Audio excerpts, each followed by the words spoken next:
All right, let's get it going in 3. What the fuck? Sorry, I opened up a pack in FIFA. They have a new animation where like an 86 overall player was on the screen, like doing the walkout. And then there was a higher rated player that walked onto the screen and told them to leave. And then they took center stage posing like this. Wow. Sorry, that just totally caught me off guard. Welcome, everybody, to another edition of the Tougies Take podcast. Endo and I are back for our final show of the off season. Next week, we move in to the 2 weeks with the really kind of the start of the season, our season preview shows. We're going to have some people joining us here, including, hopefully, one sim for the win. As Endo can attest to, we have all been very, very busy lately and random things popping up that's kind of really, interrupted our ability to have the guys, the fellas together. But Endo and I are here to talk all about our love of FC24, and I guess maybe some hockey. I think some things happen there. Endo, how are you? I'm good after completely whiffing on, I think, what was it, 4 to 5, surefire goals. So, funny story about that. If you're watching the stream 2 nights ago at this point, the Thursday night stream for the early access launch of EAFC, new FIFA game, same shit, literally same shit. The game feels a little bit slower, but in like a week and a half, it's going to be like right back to the same pace it was before. Yeah. When you set up your settings, for me, I'm playing this on PC, and it didn't carry over any of the stuff from my last save on PC with pro clubs and everything, because we usually played it on console. If you have a mouse on any of the options on the screen, it will move your cursor over to that option. No matter what you do, you have to move the mouse off screen entirely. So what ended up happening is there's an assist option in the controls that's shooting assist. And it's either assisted, precision, or manual. That sumbitch was set to manual. So anytime I get a chance to shoot right in front of the goal, usually I point my stick off to the right or left a little bit, like either 20 degrees. I will show people, the visual people. If I hold it up over here and I go up, because usually it's like, oh, you're aiming towards the goal, left to right over here, right side. I usually go up a little bit like this so I can get the curve in. That sumbitch did not curve. That sumbitch just went flying the other way, like as if I was dumping it out for the other team. And that happened 3 to 6 times, and I was getting visually and verbally just irate. I was so mad. I think the key moment was the power of crisp. If you've used Discord, you might be familiar what crisp is. It's the power of Christ. Yeah, the power of Christ with touchdown Jesus. We'll talk about that a little bit too. But with crisp, what it does is it takes a lot of the background noises like fans and stuff like that, and basically kind of cleans up the audio a little bit for you, so you can have a fan going in the background if there's loud background noise. It basically eliminates it. I yelled so loud that Crisp thought I was just background noise. I was like, yeah, and then just yeah, It was amazing. I think Tougie was pissing himself, just us laughing so hard last night. Oh man, we had a good time. You mentioned so the highlight of last night, and again, we'll get into hockey, we'll get into viewer questions, all the fun stuff. The highlight of last night was originally we weren't even going to play clubs. I was going to do the franchise mode, the career mode. And I'm like, I need time to kind of scout out. They have changed quite a few things. Unfortunately, they still haven't made it so you can change generated player names or something like that, which would have been fun, just to get chat more involved in that way. But we end up playing club, and we were playing with a friend of the show. And who knows, we might even have this guy on to talk about the Metro Division. Our boy Chilson. Mr. Ohio himself. The fucking leader of the board of tourism for the state of Ohio. Chilson. Who informed us, and if people aren't aware of this, now is a lovely, lovely time to look this up and also educate yourselves. Yeah, and to show that you should, hey, hang out in streams, even if you don't think the game's for you. He informed us that in Ohio, there was a statue known as Touchdown Jesus, which was a foam Jesus with both arms in the air at like the foot of a pool. And in 2010, it was struck by lightning and burned until there was nothing left but the metal structure inside of it. The fucking sticks. It became a goalpost. God, it's one of the most bizarre things I have ever seen in my life, and somehow I don't understand how I had never heard of this. But yeah, shout out to Touchdown Jesus. May he rest in peace. Although there is something new there in his place, which is an even bigger Jesus, going full Scott Stapp with arms wide open. Oh my god. Fucking Ohio, man. And it led me down the rabbit hole last night because there is a website known as roadsideamerica.com, which has all of these roadside attractions from around the US. And I want to know if somebody knows of something that is more bizarre than Touchdown Jesus. Let me know. Hit me up on freaking Twitter, the comments section on YouTube, Discord, whatever. What is your version? It doesn't have to be Jesus, but what is your version of Touchdown Jesus? I really want to know. It is worth noting, by the way, this site has the Canadian provinces as well, the whole Roadside America thing. Oh, God. So and there's plenty of pins in Ontario. It makes me wonder. Literally, I clicked on Ontario. The second result is the world's largest golf bag in Amaranth, Ontario. You know that Canada is going to deliver with some of these really freaking weird roadside attractions. So I want to know. Have you heard of the Big Nickel? No.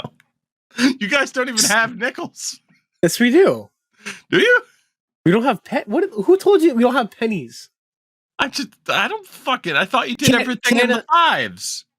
Yeah, we have nickels. I guess the nickel counts as a 5, but you call it a nickel? 5. It's a nickel, yeah. I have literally never heard a Canadian in my life just be like, yeah, we have nickels here. Yeah, we do. It's we used to have pennies, but then we found out that the copper is actually the copper used in pennies is like holding like 1.3 cents, not 1 cent. So we got rid of the penny, and now we just round up when it comes to purchases, which is pretty cool, I guess. So the nickel is a 9-meter. You can look this up on Google, by the way. It's legit. It's a 9-meter replica of a 1951 Canadian nickel located at the grounds of the Dynamic Earth Science Museum in Greater Sudbury, Ontario, Canada, and is the world's largest depiction of a coin. We have a giant fucking nickel. That's my nickel. You know how disappointed I am, though, that you guys, like, it's not a big loony. It's a nickel. Why? You have this amazing opportunity. I don't pretend. Hey, guess what? Echo Bay, Ontario, world's largest loony, motherfucker. There you go. Okay. There you go. Yeah. The world's largest $1 coin, commonly called a loony, is the only road in the tiny town of Echo Bay. It was created by Ralph Robert Carmichael. What a name. It's that Robert Ralph, but same thing. Yeah. A name like that. How else did he get the fucking loony over there? Jesus. Erected in 2012. Oh, 2012. So that guy still fucks. Yeah. He's alive and kicking. 15 feet high, is made of some sort of metal. And if you want to fuck like Mr. Carmichael, well then, hey, you want to be prepared as you possibly can be, which of course brings us to our lovely sponsor of this show, our friends at Manscaped. Tougie.com. Of course, I want to remind you that you can use the code Tougie, Tougie, for 20% off your order and free shipping. I said free with a capital F, like that other 4-letter word that Mr. Carmichael happens to engage in quite a bit. Of course, Manscaped, the pinnacle, the peak. You want to be looking your best, unless, it's kind of unspoken, but the natural enemy of Manscaped is the 70s bush. But hey, some people are into that. But even if that's the case, Manscaped still has you covered. Other options, of course, the lovely circular cylindrical deodorants. They got you covered in terms of really the best boxers you'll ever wear as well. Manscaped's got you covered. Regardless of the need, check them out. Manscaped.com. How's that for an ad read? A very good ad read. This is how the show goes when Sin's not here to rein us in, which is okay. Because otherwise we could sit here and talk about random roadside attractions for way too fucking long. But yeah, I want to know what people's what's the local thing where it's like this is weird, but we have this. I want to know. Especially because if you look at the state of Maine, there's some fucking weird ones, man. Oh man, I gotta take a look now. Ones. Although, fuck, goddamn, like Stephen King's house is probably the one that most people are like, oh, gotta go to that one. Okay, so I clicked Maine. It says Desert of Maine, cool, in Freeport. Then International Cryptozoology Museum. Who the fuck? Yo, my man looks zooted out of his mind right there. Like, you see the picture he puts up there, right, too? Like, okay, we're on roadsideamerica.com looking at the stuff right now, and internationally, the man looks like you gave him too much at the sesh. He looks just gone, greened out of his mind. And then Wild Blueberry Land, that no eyes. Sorry. My favorite one is in Farmington, Maine, which is a college town. Birthplace of earmuffs. So you're welcome, everybody. And you know who to thank. There's just so many weird ones like that. There's also in Freeport the Big F Indian, standing for the Big Fucking Indian. Is that the one that's in Skowhagen, or is that the one? This is world's tallest Indian. There's a different one. What do you mean there's two? That's conflicting information right there. That's not allowed. Who vetted this? Who vetted all this? So yeah, hey, check stuff out like that. That said, we'll get into some viewer questions, and we'll see if for once chat can't out weird what we've already talked about. Hold on. Birthplace of the inventor of the donut hole. Rockport, Maine. Hanson Gregory. Oh, yeah. 1847. A small plaque erected on his birth site. That's where his parents fucked. Honors that world-changing event. Yeah, someone put their fucking eclair. World-changing event. The donut hole. Oh, God. That's how specific people in Maine have to get. Like, it's like the SpongeBob thing. Like, who knew this guy? Who knew this guy? Who knew this guy that invented the putter? It always has to be something that non-specific. Yes. Our first question. What the hell? Okay, fine. Well, it's from Scroopy. What is your favorite Yogi Berra quotes? The two I use every day. Hey, boo boo.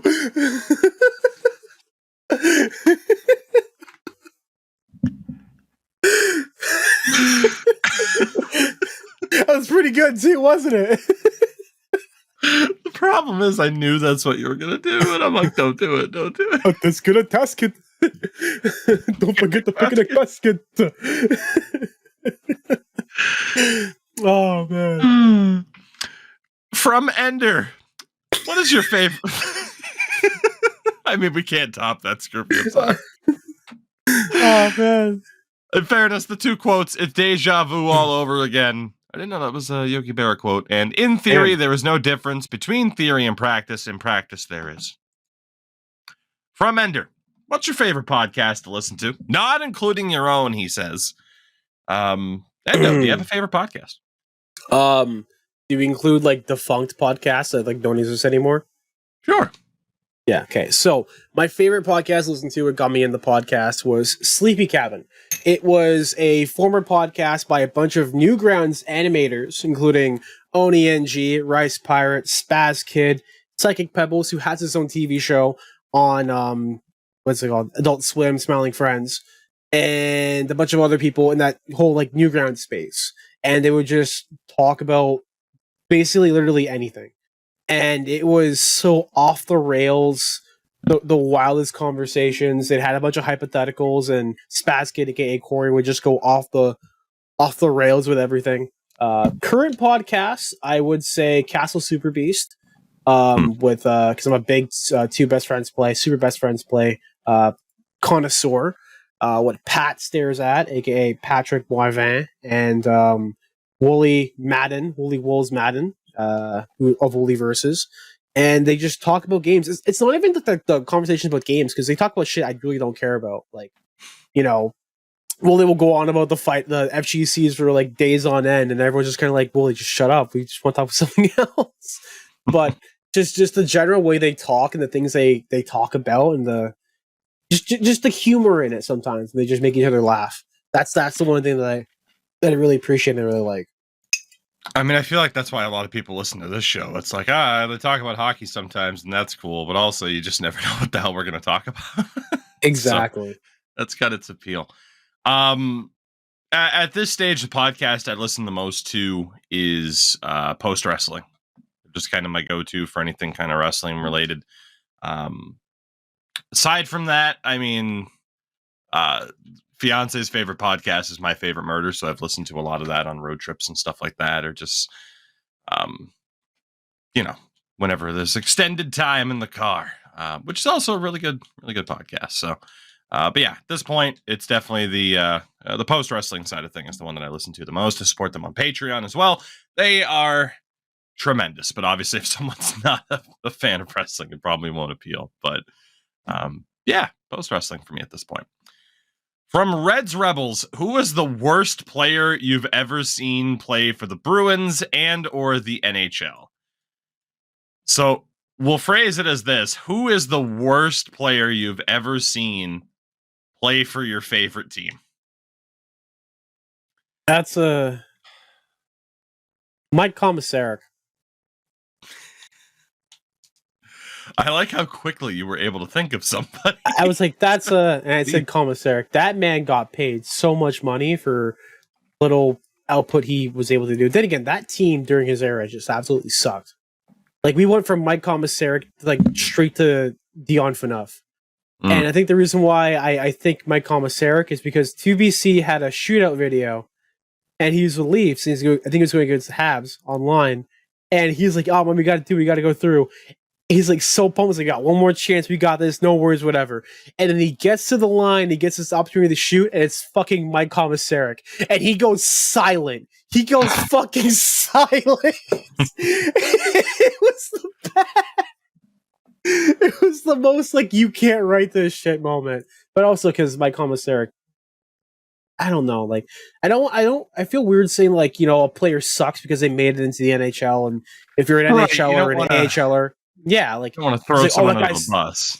Like, yeah, that guy sucks, but he's in the with like unanimously the most high level hockey league there is, and yeah, I'm just gonna say Mike Komisarek. Yeah, sorry. I mean, it's definitely it's a relative term, right? Like, oh, who sucks? It's like, well, they made the NHL, so they can't be that bad. I'm having bitch of a time who I would describe as the worst player I've ever seen play for the Boston Bruins, because you want it to be someone relevant.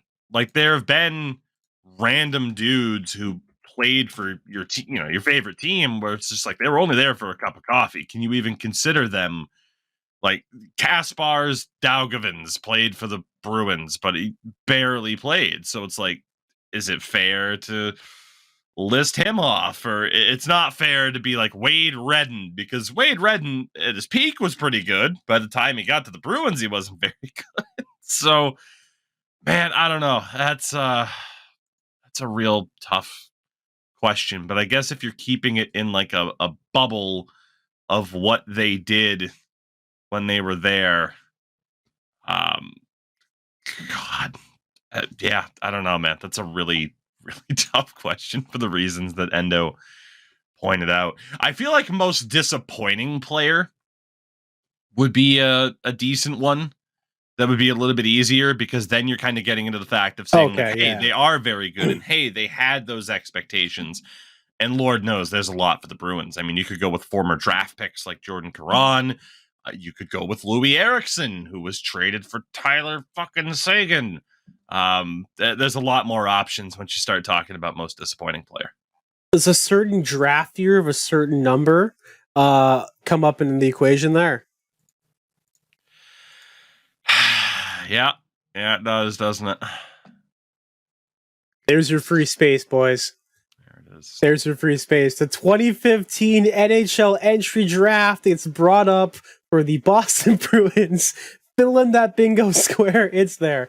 Honestly, I think maybe Tyler Biggs, if you're looking at it that way, because you got to break it down a little bit better. I think Tyler Biggs might be like the biggest, like, because then again, it could be like, yeah, the biggest is this, like the biggest bust, or Greg McKegg, who just never panned out for the Leafs ever.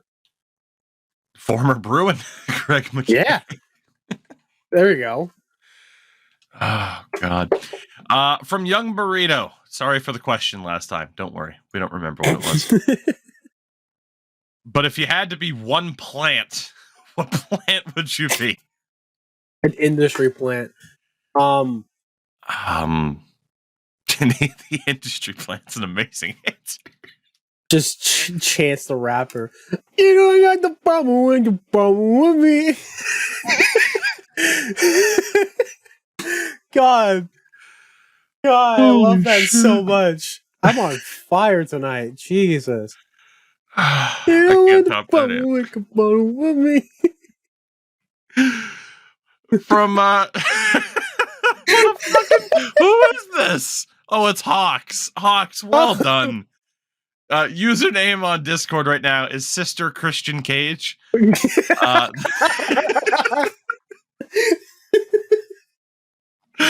might have to be the fucking episode title.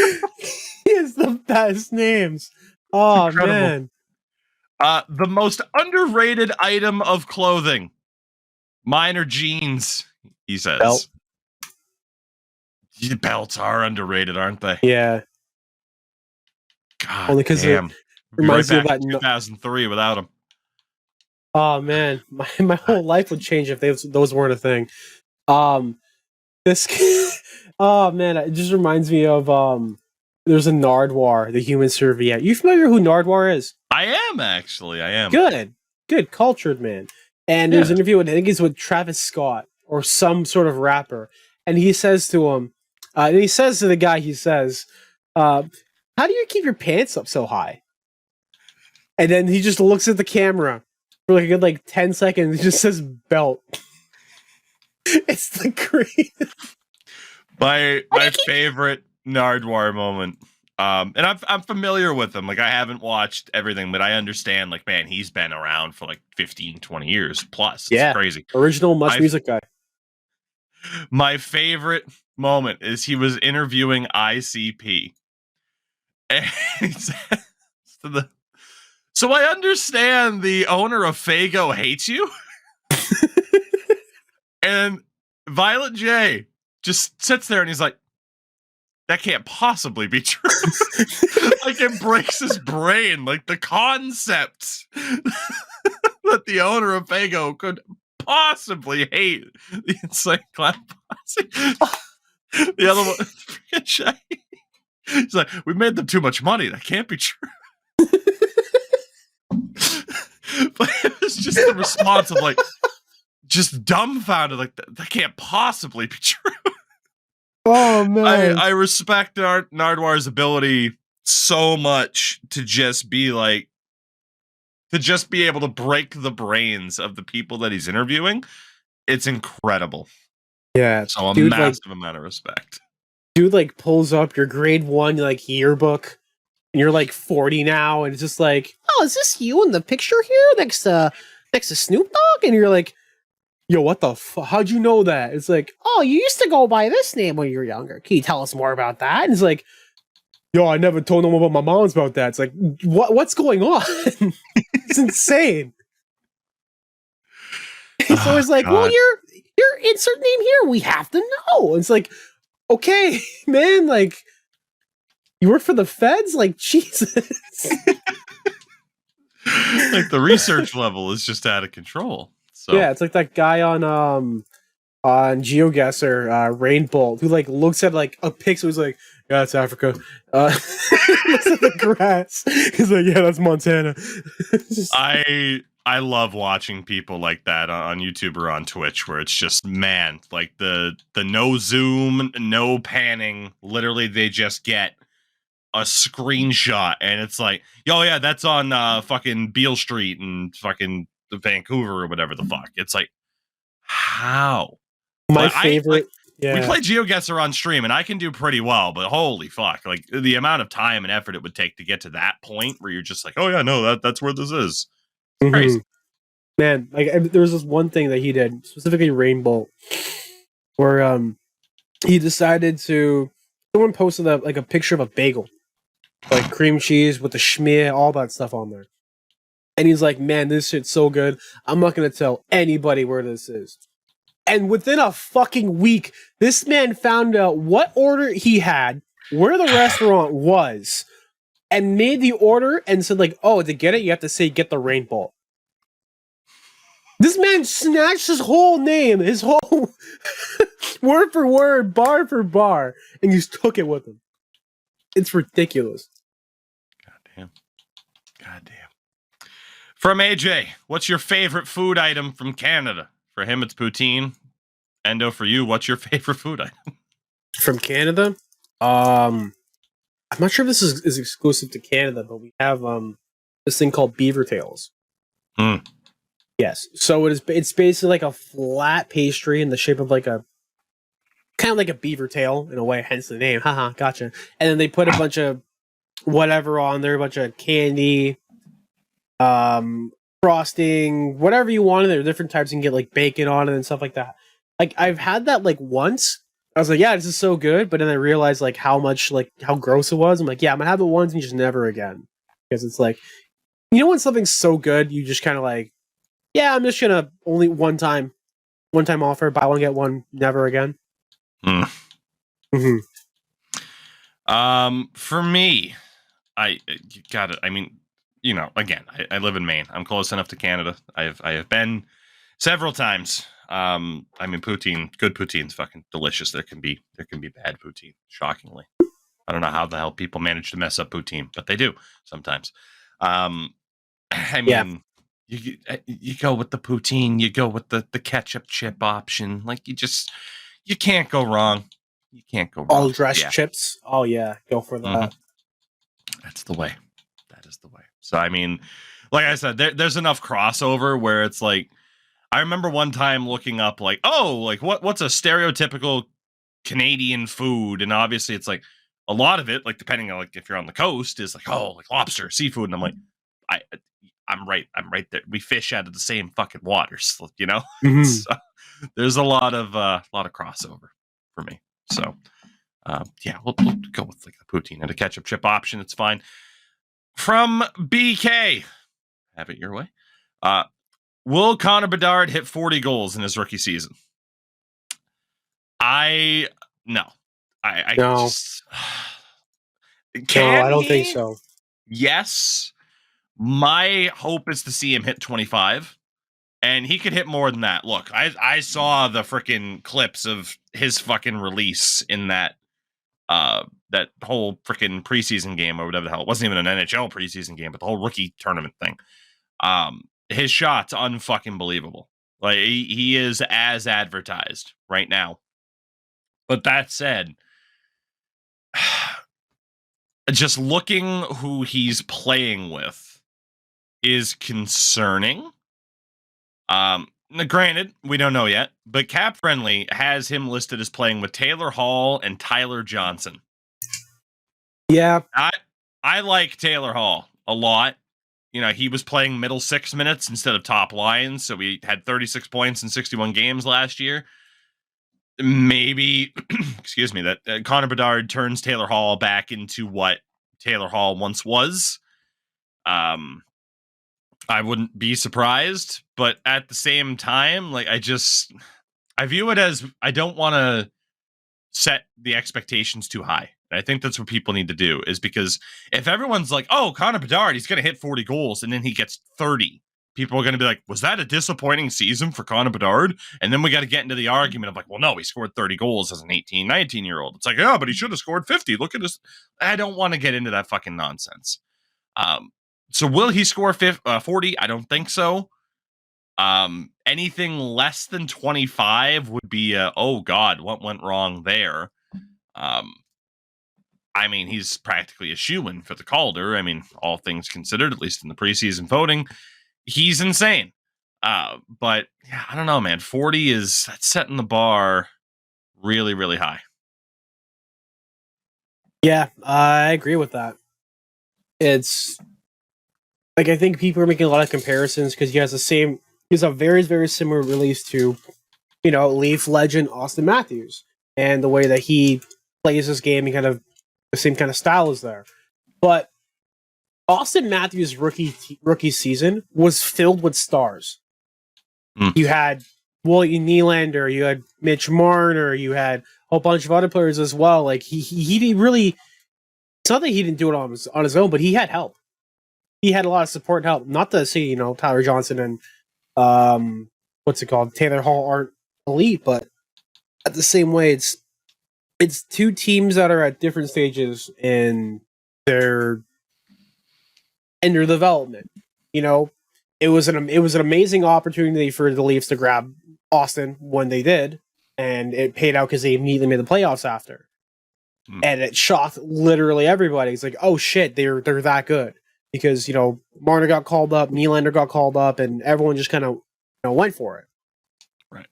In the case for, you know, Chicago, they didn't really have that many other prospects. They just kind of have Bedard, and they have like with the other Doc brother, and not any as strong as like something that happened with the Leafs or any other team so far out there. So I don't know. I think he might, like you said, I think he might get 25. He might get 30 if he's lucky. But I don't think he's going to get anything more than... What are you doing? I don't think he's going to get anything more than 30 or 40. I don't think he's going to get 40. I could say 25 to 30 goals. Our final question from one bouncy McBoink Boink. Would you rather embody Rob Zombie's persona forever or Slipknot's persona forever? So you have to embody the spirit of Rob Zombie or the spirit of Slipknot in their on-stage personas. You go first. I mean, like, if I'm embodying the Slipknot on-stage persona, that means I'm in a mask all the time, and that could just be problematic. So, I mean, Rob Zombie, his on-stage persona, I mean, it just looks like a dude. I mean, he looks like a dude that hasn't showered in a while, but he just looks like a dude. You know? Like, in 2023, is Rob Zombie really that weird looking anymore? He's a dude with a beard, long hair, and tattoos. That's at least like 12% of the population. He's not that out of place. That's like all of... that is literally all of like the art scene in Toronto. Everyone's got beard, long hair, and tattoos. I was gonna say, he said that's a man. It pointed me back to the Eric Andre skit where I was like, "Oh, do you listen to Waka Flocka?" It's like, is that a band? That's a man.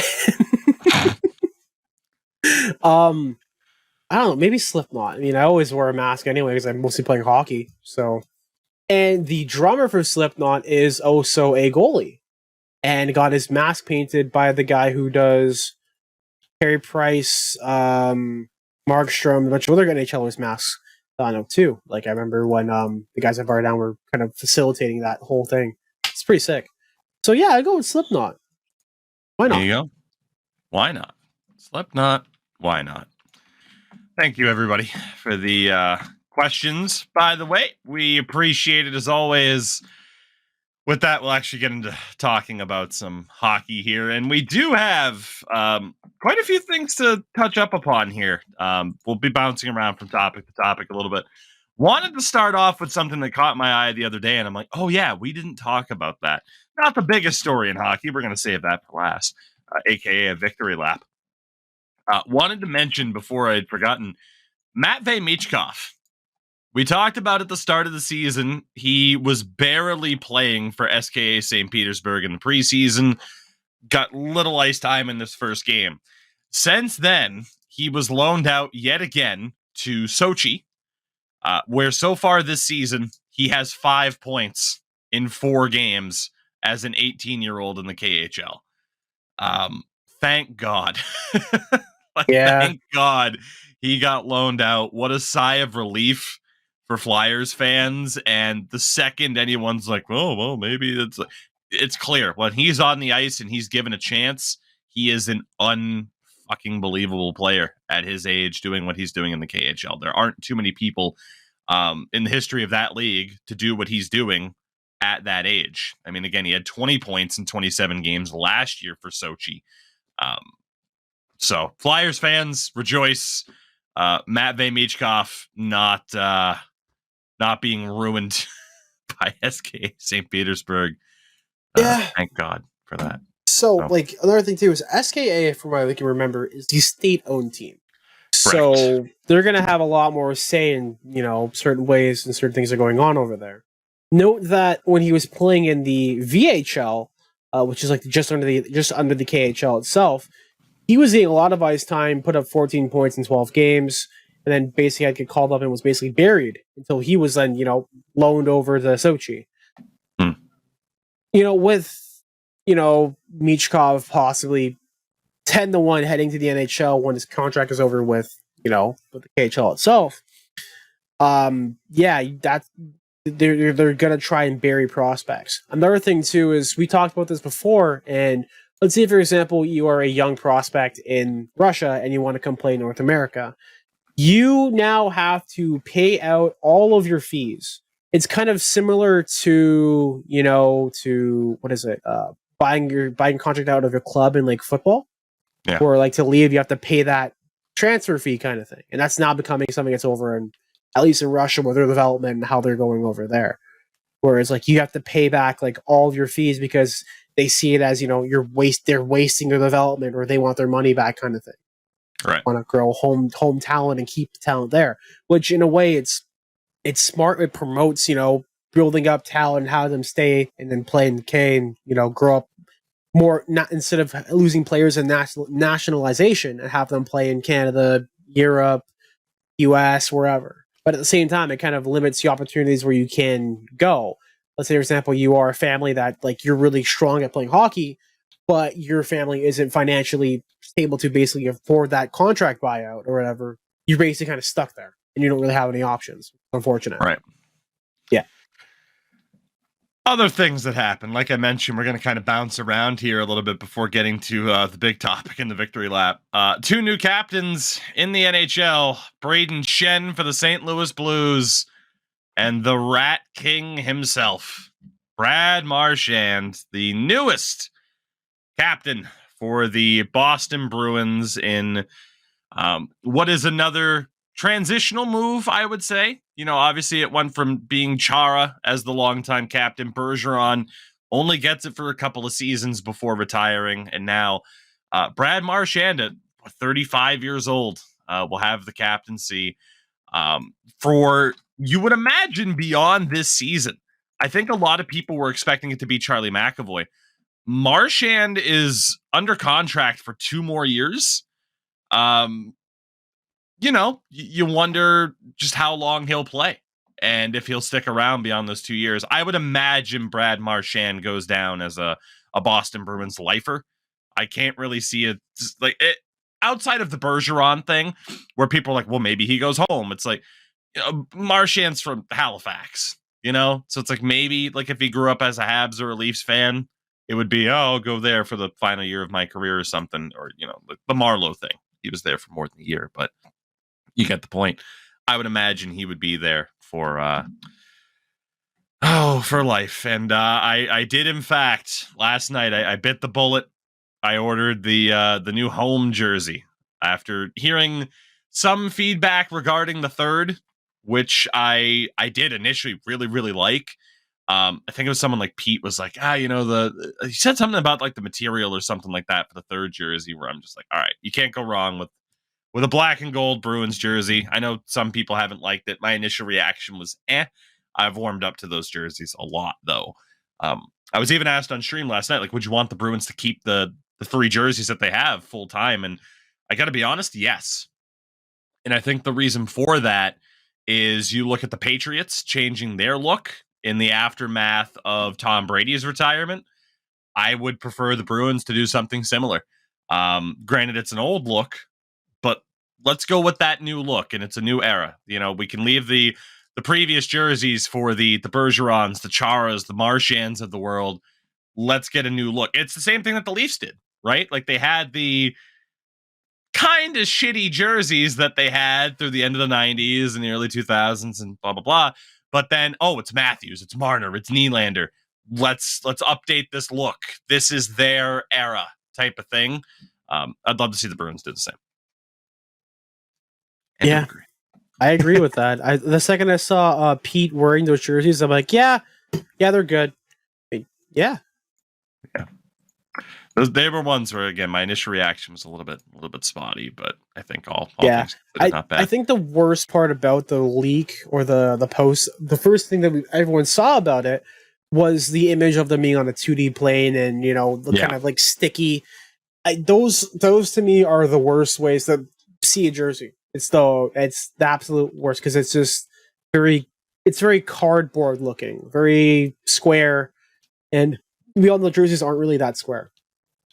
They're more, there's more curve in it, and it looks when you're able to see something on someone or in an actual environment when it's actually being worn in a game or in on a fan or on actually someone, you can see that if it's gonna work or not.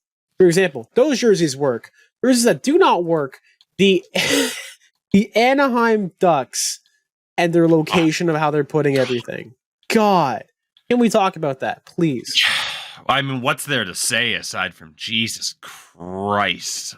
For those who haven't seen it, they have a sponsor patch on one side, like the anniversary patch for 30 years on the other, where the seat or where our letter would typically go, and then underneath the anniversary patch is the captain's letter.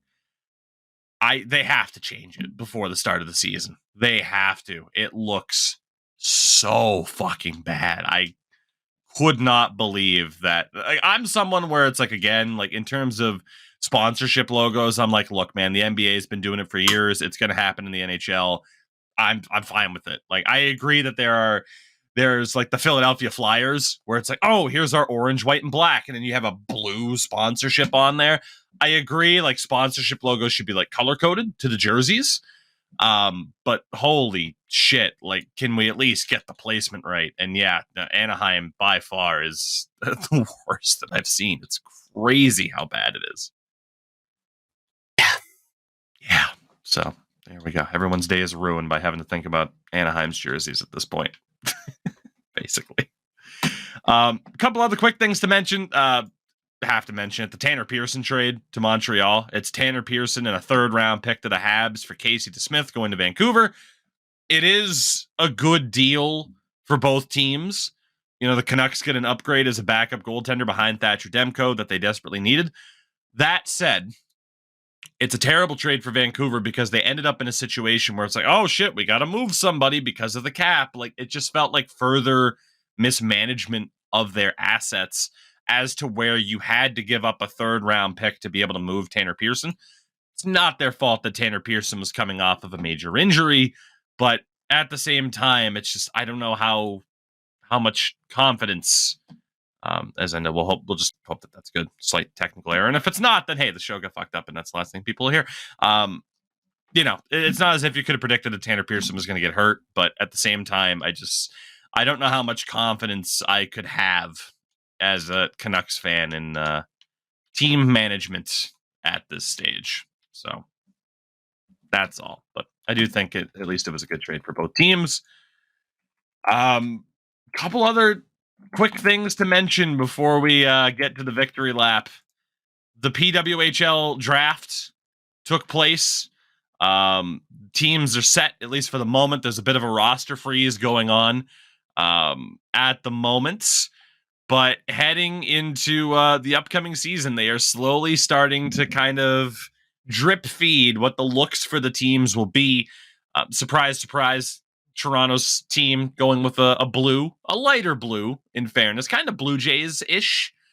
And the Boston team, well, they're not going with the typical the gold or yellow. They're going with a Celtics-ish green as their primary color, which, to be honest, I'm good with. I'm good with. I like that idea of just like, oh, it's a hockey team in Boston. It's got to be gold. Not necessarily. So I do like that they're changing things up, but I am very excited for the league. Again, the draft goes through. You have these initial teams set. Boston in general, I feel like got a really fucking strong roster as well, which is sweet. Beyond the three teams, the draft picks that they ended up with, there was that list of notable names of terms of people who were not drafted, including someone who might be a distant relative of mine, as I discovered. That was funny.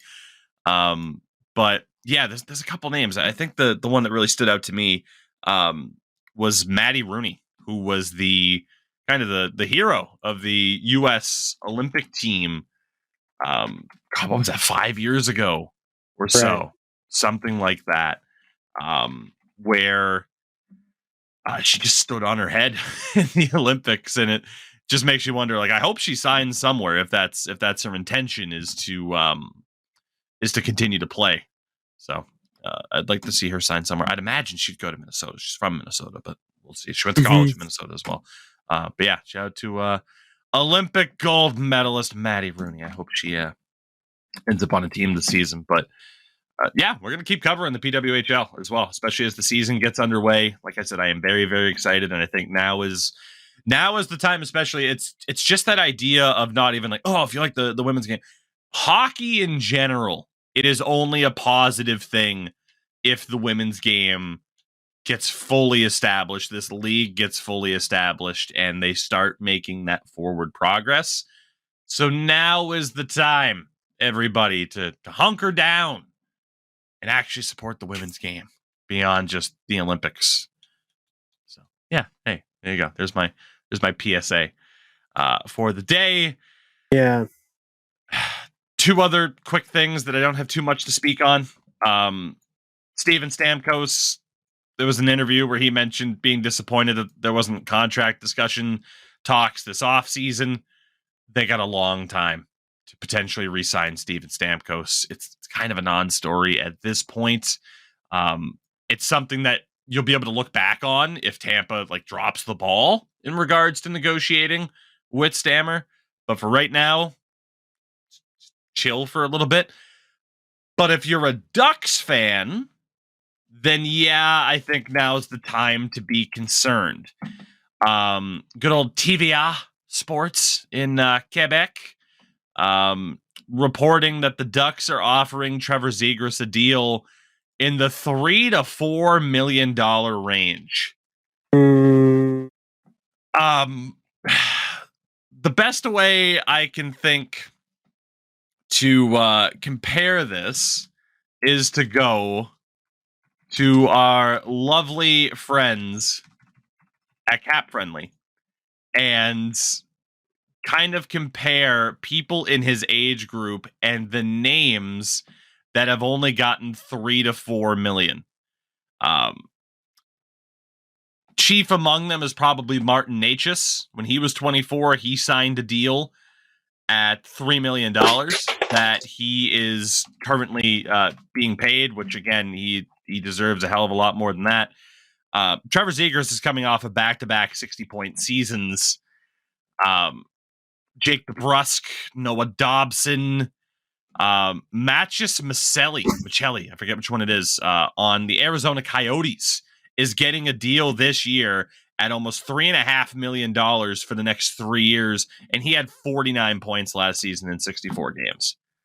The optics of the Ducks offering Trevor Zegras a similar deal to Matches Michelli is horrific for them. Absolutely horrific. You see around the league teams like Ottawa just being like, Jake Sanderson, here's the bag. Tim Stützle, here's the bag. We're just going to pay our young guys, our young stars, and show that level of loyalty. And it just feels like the Ducks are kind of fucking around when it comes to Trevor Zegras, which won't be forgotten, I feel like is the best thing I can say. He's currently an RFA right now. So who knows? It'd be great to see someone offer sheet the fucking guy. This is the type of kind of dicking around with a young talent that will cost you even more money down the road, or will simply result in the guy wanting to leave at first opportunity. And the Ducks, who have, I believe, the most according to Cap Friendly, they have the most cap space of any team right now at $16.6 million. And you're dicking around with Trevor Zegras to try and, I don't know, get a bridge deal. I do not understand the logic, and that's going to be one of the more talked about stories heading into the season, is just what the hell is Pat Verbeek doing as the GM of the Ducks. It doesn't make sense. I would love to see a team. You look at 3 teams that have the most cap space aside from Anaheim: Nashville, Buffalo, Chicago. All 3 of those teams could use a Trevor Zegras. Chicago having Trevor Zegras and Connor Bedard. Holy fuck. Nashville getting Trevor Zegras to be kind of the new number 1 center, and Ryan O'Reilly as the captain lead. That helps their kind of retool rebuilding. And Buffalo, you get a Trevor Zegras to go alongside Tage Thompson and Dylan Cousins down the middle.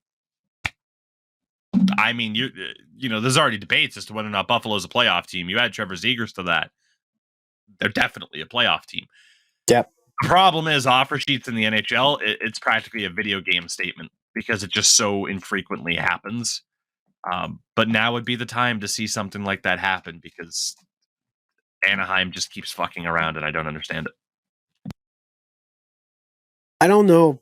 Just Anaheim in general for the past couple years have been, rumors about, John Gibson and his appreciation there. And then, it just, I don't know how to describe Anaheim, or it's just like a constant state of not knowing where to go. It's like you have good quality players. It's either you pay them and you let them kind of just sit there, or you don't give them support. And that's basically how it's been kind of since they've won the cup, in a way. It's like, we won a cup. Okay, now what do we do? And everyone who was there when they won the cup either retired or left for another team to go try and win a cup somewhere else. And now you're in this weird spot, like almost 20 years later, where you're still kind of in limbo. You had a great goalie in Frederik Andersen, who you traded over to the Leafs. You have John Gibson, who is essentially been like injured almost on loop. You had Ryan Miller there as well too, and just there's not much that those guys can do on their own. You need to supply them with talent and pay them their dues and support them. And I think if they lose Zegras, this is going to be, I don't want to say another step in the wrong direction, because they're just going right back down. If they lose Zegras for anything else, it's a crazy trade of all things. If they can't really find a negotiation, and if they know they're going to lose him in the offseason, by a what's the word? You just said it before. RFA claim, offer yeah, sheet. Offer sheet, yeah. Like at least trade something for him. That's one thing I talked about with, to bring it back to the Leafs, Joseph Wall. Whereas the Leafs now have three goalies in their three feasible goalies in their lineup. Ilya Samsonov, Justin Wall, and Joseph Wall, and Martin Jones. Believe it or not. So now it's like, okay, Joseph Wall has the most tenure out of all three of those goalies for 2 years at making $750K a year. And do you keep him in the minors again for another year after he was essentially a star in picking up the slack when Samsonov went down and basically kind of carried the weight for the Leafs in the playoffs? Because he played great when he was given the chance to. Right. Or do you like keep him up there and then have like a 3 goalie rotation, or as I like to call it, a 3 goalie tandem? That's not exactly a word. And rotate Samsonov as a starter, and then rotate Jones and Wall in the regular season? Or do you have Wall up and then send Jones down, and Jones gets claimed via waivers? Right. Like it's one thing. Is my thing is, if Joseph Wall doesn't play in the NHL this season to start the year, you've wasted his development. Find a trade for him somewhere else, get some value, because he's young, he's got tenure, and it's just the way I see it. Because this is arguably the best goalie prospect they've had in a long time, and you're wasting his money. You're wasting his time, and you're wasting his money. I just want to say, I am so proud of you. You are in mid-season form as a Leafs fan. Yeah. You turned a topic about the Ducks into the Leafs goaltending situation. That's right, baby. Because every fucking year, for that one span of the year, for like 3 years, when I mentioned Freddie Anderson and all that, everyone would go, oh, the Ducks? Oh, what's that? A trade with the Leafs? How do we talk about the Leafs? How do we make it about the Leafs? That's exactly why I went there. It's the exact example of teams wasting talent and not doing anything with it. It's unfortunate. You did well. Season 4. I'm proud of you. I'm proud of you. That was well done. Thank you. Well, our final topic, there's someone who won't be hitting mid-season form because he didn't even hit fucking training camp form. Mike Babcock has been fired by the Columbus Blue Jackets, replaced by new head coach Pascal Vincent. I will say one thing about this real quick before you go into the details. The fact that he was so quickly replaced, not by an interim coach, but by an actual fucking coach, means that Babcock was given a chance by someone in the higher-ups. Like, just like, oh, we'll give you in there, whatever. Like, I don't know if it was Jarmo or if it was the fucking owner of the team itself just being like, fuck it, we're going to put you in and give you another chance. The fact that, again, there was no interim named. No interim at all. It was like, okay, you're gone. You're the actual coach now. Why the fuck was Babcock the original coach to begin with? It should have just been this guy.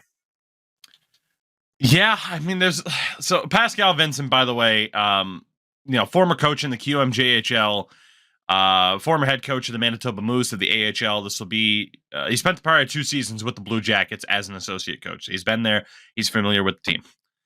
That is the biggest takeaway from all of this. And there's not much we can say or add at this point that we haven't already said on the show, that others haven't said at this point in regards to this. This is a massive embarrassment for the Columbus Blue Jackets. There's no other way to put it. This is a massive embarrassment for Jarmo Kekalainen. The idea that you knew who you were hiring, and the first sign of trouble, okay, he's gone. Then what the hell is the point of bringing him in? You didn't even stand by the guy and just be like, well, we can try to work on it. Like, no. The first sign of trouble, it's you got to, okay, yeah, you're right. And you got rid of the guy. It's just so fucking cowardly. Like, you had the balls to sign him despite knowing what the backlash would be. And that backlash is fine. But then once you actually start getting, oh, it's happening again. Okay, yeah, it's gone. Like, on one hand, I think some people are like, well, it's commendable. They gave him another chance. He fucked up, and they said, all right, fuck you, you're out. But you don't get, much like Babs, you don't get the benefit of the doubt in the situation. And as we've learned more about what's been said in regards to this incident and the fucking player that went to Babcock's house for lunch and then didn't even get fucking lunch but had his phone looked through and whatever the fuck. Even prisoner is gonna last meal. Even prisoner is gonna last meal. Give him a fucking Lay's fucking bag of chips. Something. Come on now. Come on, Babs. What happened to Canadian hospitality? From fucking Saskatoon, aren't you? Jesus. Like I said, there's just not much that can be said at this point. Like, for Pascal Vincent, it's just, hey, he has no expectations now in terms of, what might be, he should have been the guy in the fucking first place. Let's be honest. So I feel sorry for him because now his opportunity, his first head coaching job in the NHL level is overshadowed by Mike Babcock. So it's not fair to Pascal Vincent. It's not fair to the Blue Jackets players that this guy was brought on as a coach, and then you're having the GM apologize to the team, apparently, for hiring the guy in the first place. Like, there's so much about this where it's just, this is what they deserve. This is what they deserve. And I'm sorry. Again, I understand why some people are like, oh, Babcock deserved a second chance and he fucked it up and it is what it is. It's just one of those things, though, where it's like not everybody deserves that extra chance. And like I had said when Babcock was first hired, this wasn't his second chance. He had already had his second chance. When he went from Detroit and all the stories were coming out about what happened there, and then he went to Toronto. Toronto was his second chance.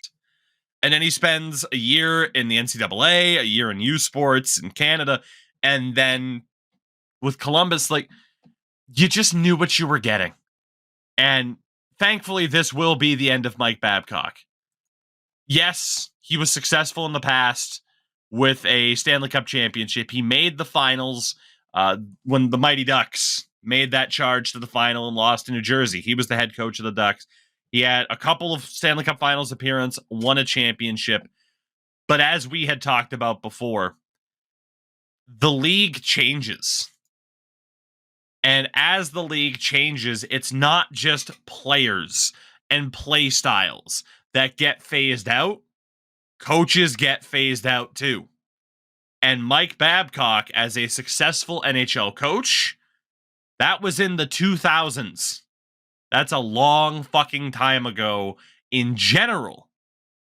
It's a fucking lifetime in hockey. Think about how drastically different this league is now compared to 2008 when he last won a Stanley Cup with Detroit. It's an entirely different fucking league at this stage. And it's just one of those things where I don't know why it took another incident for some people to be like, the league has moved on past someone like Mike Babcock. The fact that it took this fucking long, the desperation of the Blue Jackets to try and make this work, it's just another shitty look for the NHL, really. I mean, and again, Mike Babcock, is he the worst person to ever be behind an NHL bench? Probably not. But he's closer to the top of that list than another list in terms of nicest guy to ever be behind the bench. Good riddance to him. And now the question for Columbus, for me, isn't, how are they going to do this season? Pascal, no, the question is, again, how Jarmo Kekalainen still has a fucking job. He's been there for 11 fucking years. You hired your guy out of desperation, and he resigned. Let's be honest, he was fired before even starting the fucking season. I'd hate to be a Blue Jackets fan right now. Don't get me wrong. Like, Bruins ownership, leadership, there's questions there that you can critique them for. That's fine. But I do not understand how Jarmo Kekalainen is still the GM of this fucking team. Like, how many do you want to talk about chances? How many chances do you need? 11 years. You have what? 1, 2 playoff appearances and 1 round victory. That's it. I don't know. So good riddance to Mike Babcock. And hopefully Jarmo's not too far behind. There you go. Old boys club. That's it. There's not much. There's not much that hasn't been said that we cannot repeat over and over again. Mm-hmm. Terrible decisions all around. It should have never happened. Babcock got a signing bonus because every coach gets a signing bonus when you sign a contract, and that's it. He didn't even get paid for the regular season because he didn't even get the regular season. He didn't even get he didn't get the training camp. Mm-hmm. Non-contracted players who are invited to training camp get the training camp. He didn't even put in his cubicle. He didn't even put his stuff in his fucking cubicle in his office. He probably only had his fucking TV up so he could airplay whoever's fucking photo is up on the fucking screen. God damn it. I feel bad for Boone Jenner Chevrolet, though. You know, kind of getting thrown under the bus and all this stuff. And a lot of the players, too, because, you know, you don't want to create a rocky situation in the locker room. And, yeah. Crazy. 2 months and 16 days. I hope it was worth it for the ownership of the Blue Jackets and Jarmo Kekalainen. And obviously, again, most people probably already would have, even if it's not your deal. I mean, the Chicklets podcast, the most recent one, they do talk about, you know, what they had heard and why they felt, especially Paul Bissonnette, so strongly about talking about this, which really kind of led the charge. Because let's be honest, you know, regardless of your thoughts on them, had they not pushed, this story would have died at the joint statement from Babcock and Boone Jenner, and Mike Babcock would still be there. And it's a damn good thing that it's not.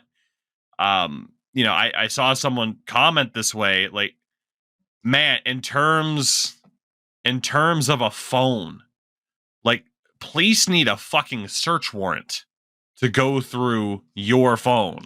And the idea of an NHL coach and that power dynamic, and him being like, oh, let me look through it, instead of just provide me with fucking pictures. Like, oh, let me see your phone. Like, just the whole story of it it's just fucked. And it's who possibly could have seen this coming? Oh, everybody. Imagine. I feel bad for Mike Babcock's daughter. Because she's involved in this too, because I forget if it was a Pierre LeBrun article, and I don't mean to throw a name out there if it's not him, but it's just that idea of, like, there were those essentially puff pieces, and Babcock's like, oh yeah, you know, I talked to my daughter in the off season there, and she really kind of taught me, you know, what I need to do better. Apparently she didn't do a good enough fucking job, or he didn't listen. Either way, he makes his daughter look like an asshole in the situation. Like, everybody involved, aside from the players, look like absolute dickheads. Under the bus. Who could have seen it coming? Everyone under the bus. You're under the bus. You're under the bus. You are driving the bus. Everyone's under the bus. God, and, like, you know, that Babcock thing, like, this is like 2 weeks now that it's been out since, you know. But there was a cut scene from Madden 20, I think it was either Madden 19 or Madden 20, where you're, I think it's in Face of the Franchise, where you have these meetings with the coaches, and it's like, oh, interviews, whatever, get to know the player, and one of them's like, hand me your phone. It's like, what? It's like, why am I going to hand you my phone? It's like, you know, this is part of policy. So you hand your phone over. It's like, so you'd hand over your playbook too? It's like, what? This is entirely different. It's like, no, this is exactly what we need. And he looks around like, what the fuck is this? Oh man, it was the first thing I thought of. I think I posted on Twitter. I'm gonna retweet that right now. Or repost. It's like the Simpsons meme of, like, they always saw it coming. And I guess in a way the NHL franchise saw it coming. So that's great. But with that, everybody, we'll wind it down. I mean, like I said, like, I called it a victory lap in talking about the Mike Babcock thing. It's not even a victory lap for someone like me who was just like, hey, told you. If anything, it's just frustrating. Like, why? Disappointment. Like, it is. It's like, you didn't need this to happen. You didn't. And that was the point, is somebody right there, like Pascal Vincent, who deserves an opportunity, was always there and was overlooked to do the same old shit. Endo mentioned the old boys club. Like, it's just so frustrating of, you'd like to think that the NHL has made progress. And I saw people mention that, like the whole Kyle Beach thing. Has the NHL done much? And again, you're not directly one-to-one. Nobody is comparing Mike Babcock to the piece of shit that worked for Chicago. Or the people that essentially didn't do anything about the piece of shit who worked in Chicago, and as a result are also pieces of shit. Shout out to Joel Quenneville. Don't worry, he'll still get a job. There'll be some teams that think twice. Joel Quenneville will be back in the NHL within the next year.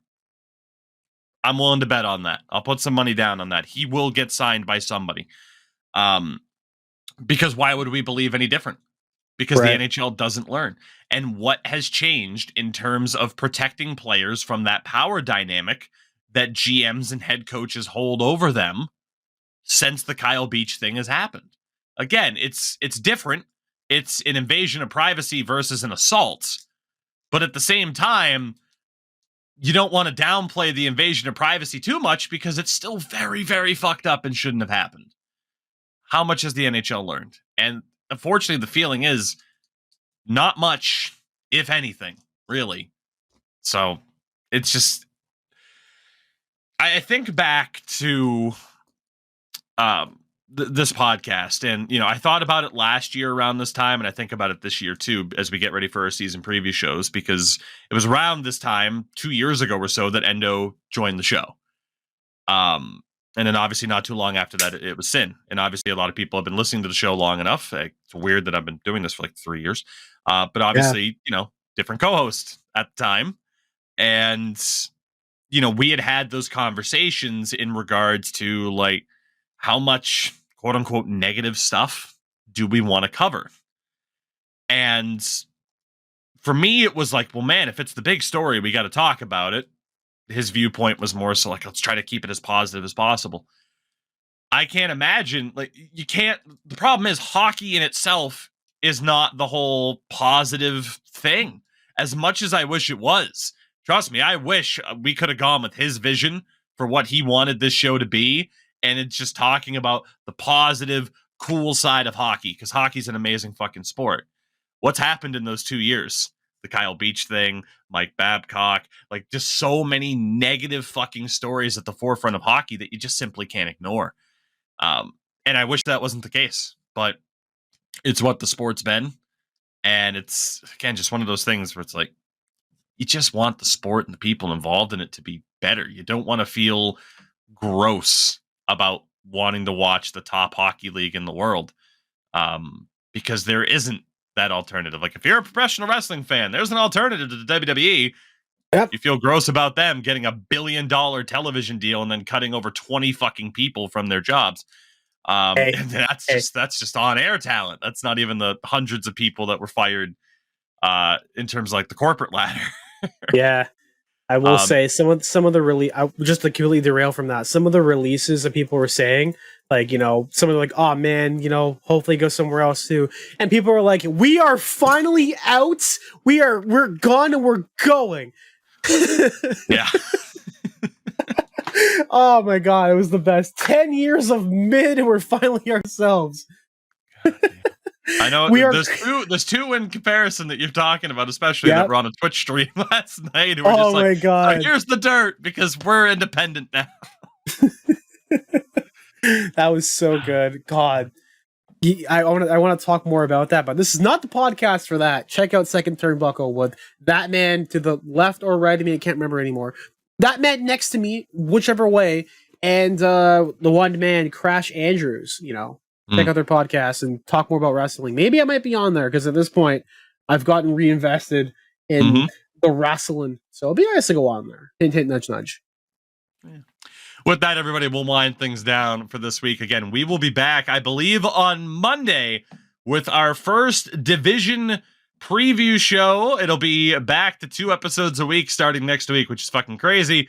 But this upcoming Monday, the 25th, I am, well, hopefully proud to announce, barring any technical issue there at the end, I am proud to announce that our guest covering the Pacific Division will once again be our friend from the Las Vegas Sun, Danny Webster. Will be back, and hopefully that means Sin will be here with them. Sin normally misses the shows that Danny is on, but Danny will be here covering the Pacific Division with us this Monday, talking about, of course, the team that he covers for a living, the Vegas Golden Knights, and what he thinks about their chances as they try to defend their championship, and, of course, all the things that have happened within the Pacific Division. We talked about the Vancouver Canucks a little bit earlier on, and obviously there are some interesting teams in said interesting division. But yeah, that'll be coming up on Monday. For now, Endo, got anything going on, buddy? I have to buy a new motherboard for my computer, or I have to jerry rig my setup, and that's been the reason why I haven't been streaming. Not this half put together background with the fireplace nice and hot. Yeah, that's been the reason why I've been trying to figure things out, because I can't capture, I can't print, and I can't print, brother. And that's the problem that I have right now with my streams and how things are going up. So probably gonna get started for October 1st. I'm missing all of September, so I can't chill out, which is unfortunate. But yeah, you can catch me Endurance M everywhere on YouTube, Twitter, or X as it's called still. I keep you gotta do the X, and Twitch as well. So that's me. Notice me, Papa Elon. I have a blue check mark too. I'm surprised the blue check mark isn't a fucking blue X. You know? Oh my god, I've been so many rants about the verification system where it's like, oh, we're gonna give everyone a blue check mark. Just give them the Twitter blue logo. That's all you had to fucking do. And now people who are verified don't even know if they're actually verified or not. So like, oh, this celebrity I follow, or this reporter that I follow, is that the real them? I don't know. I could spend $8 and get the exact same shit. It's annoying. You guys can find me everywhere, of course, at Tougie24. Twitch right now, it's a lot of FIFA, FC24, and still some NBA 2K24, as well as splitting time between those two games until NHL hits the market. The hut market, because there was a hut preview today. I don't. Oh, man. Nothing changed. It says like, oh, cool. Your objectives are now dynamic. Okay. Yeah. Any new game modes? Nah. Fire packs. Huh? Go. At least the gameplay is better. But with that, everybody, we'll line things down. We'll see you next week. Goodbye.